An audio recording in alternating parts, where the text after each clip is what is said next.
Welcome back to another episode of the Crypto Serpent, and if you do enjoy the videos, don't forget to hit that like and subscribe button. Big news, very big news. So RippleX grants $2 million to promote NFT solutions on the XRP ledger. So NFTs on the Ripple blockchain. Who would have thought that RippleX would put $2 million in grants for developers working on NFT solutions on the XRPL blockchain? Now, we were just literally yesterday talking about XRPL grants and all the projects that are on there, and it seemed that there were a lot of NFT projects already have been given the grant. So the XRPL ledger and its blockchain is really going to make a serious move into this particular market. 25 chosen applicants from 10 different countries. So that will be the structure of how this moves forward. But fantastic. I mean, $2 million in grants is amazing. So just how big of a player do you think the XRP blockchain will be in the NFT space? I'd love to know your feedback when it comes to that. Now, the SEC hints at Tether probe in records request denial. The US regulatory cited a law enforcement exemption in denying a Freedom of Information Act request about Tether. What is it about Tether? Right? I mean, ever since I got into the space well over a year ago now, I've always wondered about Tether and how did they get away with everything that they're up to, right? And at what stage will the whole Tether thing come crashing down? Because, I mean, it just appears that it will be a matter of when, not if. It just doesn't make any sense how it all works. And how will that impact Bitcoin, and how will that impact the overall market? You know, we do have to keep an eye out on this. Now, Brad Garlinghouse says SEC using their meetings with crypto companies as lead generation for enforcement actions. So this is, again, pretty big words. So after his interview with Fox Business, which we heard about yesterday, he slammed the SEC for actions against cryptocurrency businesses, including Ripple. But he's, gone, to say even more about the topic. Instead of working with the industry, the SEC is using their meetings with companies as lead generation for their enforcement actions. Once the dust settles, it'll be clear that Ripple's on the right side of the law and the right side of history. This is big, right? It's a massive statement that he's made. Like an absolute massive statement. And 5,800 likes, 212 comments, 1,300 reshares. It seems to be pretty popular, but we know that a settlement is on its way. It has to be the only logical explanation left at the moment, right? I don't really see this going any other direction. Now, the US SEC delays certain assets from enforcement actions under new disclosure rule. So once again, when it comes to the SEC and what they're up to and how they're going about things, look, it is pretty dodgy to say the least. But I think we are as close as we've ever been to a settlement happening between these two parties. Have it Ripple's way, and then we get that legal clarity, and then we are literally off into the sunset, because we'll put it behind us and it'll be in the record books. We will talk about the movement, and we'll talk about 2017 to 2018 pattern. And when we look at the 2017 to 2018 pattern, this was mentioned by Cryptonut. This is 2017 to 2018 pattern, and you can see what happened here, right? From 21 cents to $3.31, and that happened really quick. So that there occurred very fast. That's on the daily, by the way. This is a daily chart. Now, when you look at the way that this has been going so far this year, and where we're heading, if we look at the 2017 to 2018 pattern, well, it does look and does paint a picture where at the bare minimum we go to $7. But then I like what Crypto9 has done here, where he's drawn a retrace at 7 and then we go off to 14. which is what the serpent has been saying all along. So how close are we to the 2017-2018 pattern? Look, I personally am not a fan of overlaying the past with the present, because they are two completely different things. Because at the end of the day, the history, it does leave clues, right? But it's not perfect. It cannot be, it won't happen exactly like this. And I don't think we have to wait until, January to start to see all-time highs being broken either.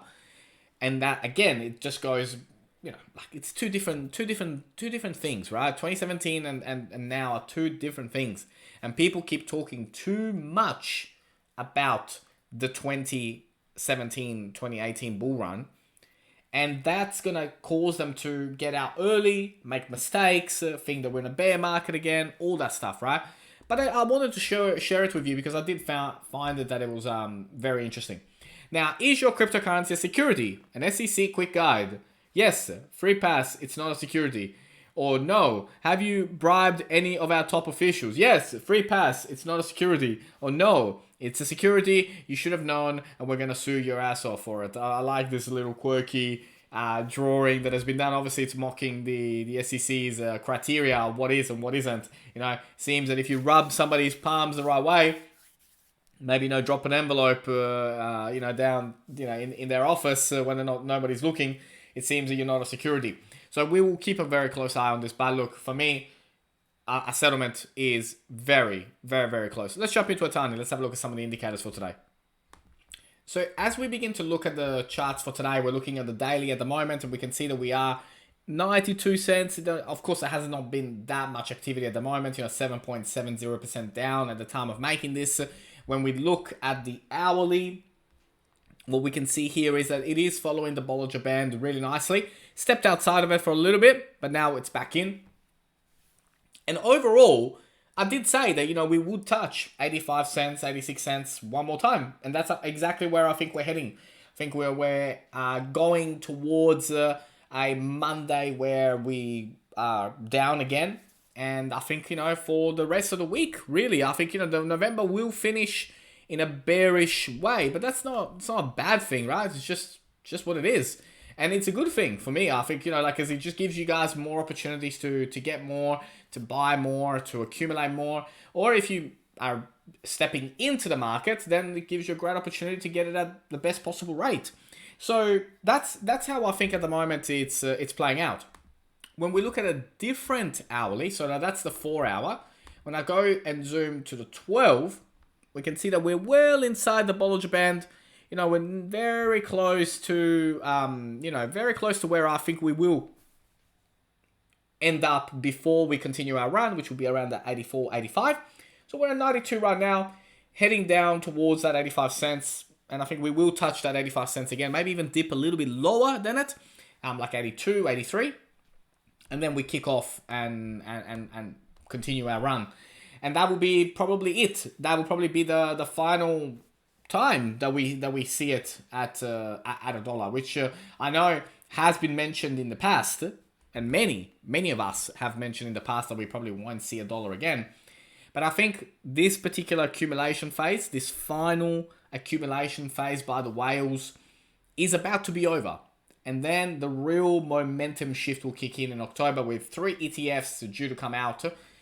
A whole bunch of things are looking, October is looking really, really, really, really bullish. And so my biggest advice right now towards these final days of September is if you come to me in October, when the prices start to go $1.40, $1.50, $2, $2 for $3, $3.30, $4, $4.40, all-time highs and all that, and you've been following the channel throughout September and you didn't take action, and you come to me and say, hey, do you think we're going to get another chance at under $1?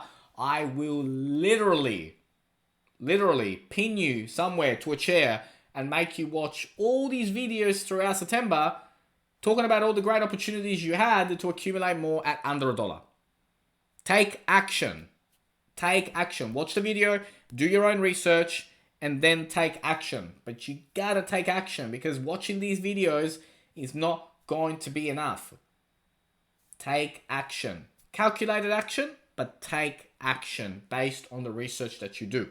Please, let's go and look at some drawings. Okay, so we kick off with this particular drawing. We look where we are right now. We've got very strong support happening, and then we will start to make moves. And when the next move that we're going to be making is towards that $10 territory. And then from there, there'll be a major resistance that we go under, at $25. There's a big resistance that we will see how we handle that one. From there, we will go and move towards 129. And then the biggest resistance zone is that 160, right? So consolidating above it, and then, we head towards $2 and $2.20. At 220 will be the next resistance point. But the journey towards $14 is officially about to begin. And we do have the final days.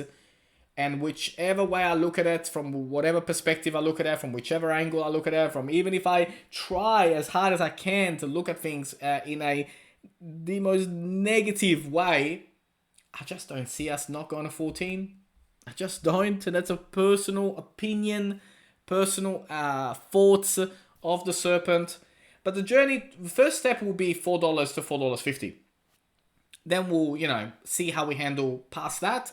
And then we will begin our journey towards the $14. But right now, we're looking for 139, 161, and 197 as very important and critical roles. But what a pleasure it is to be with you. If you learned something new today, don't forget to hit that like or subscribe button. As always, thank you, and I look forward to see you on the next one.